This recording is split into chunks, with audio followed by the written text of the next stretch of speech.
Okay, every firstborn son will die. That was going to be the last plague. And it was the worst indeed, falling on Egyptian and Israelites alike if they did not follow God's instructions. Now, God, as a just God, was bringing judgment on sin.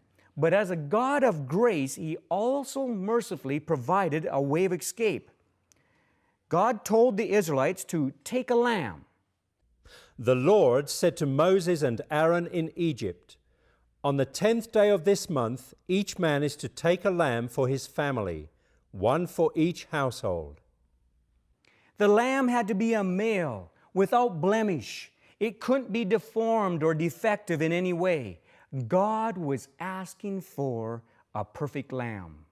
The animals you choose must be year-old males, without defect, and you may take them from the sheep or the goats.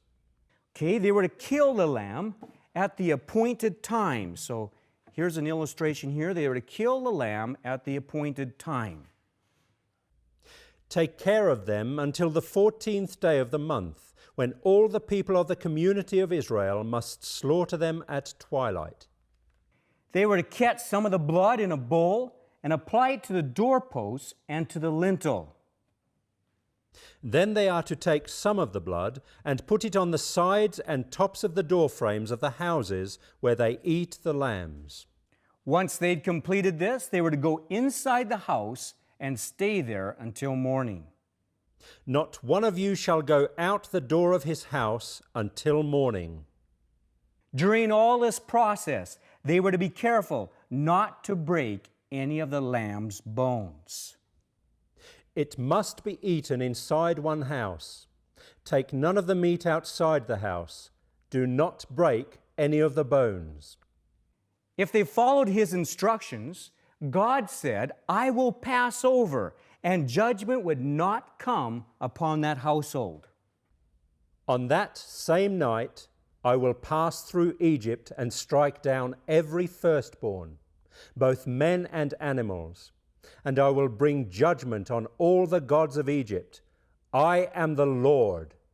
The blood will be a sign for you on the houses where you are, and when I see the blood, I will pass over you.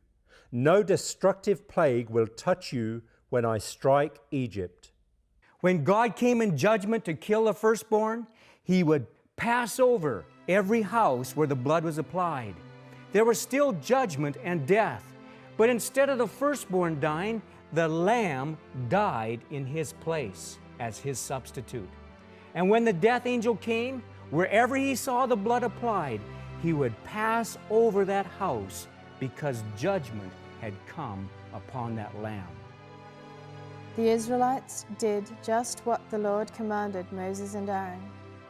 Their obedience was outward evidence that they were putting their faith, they're trusting God's word as being true.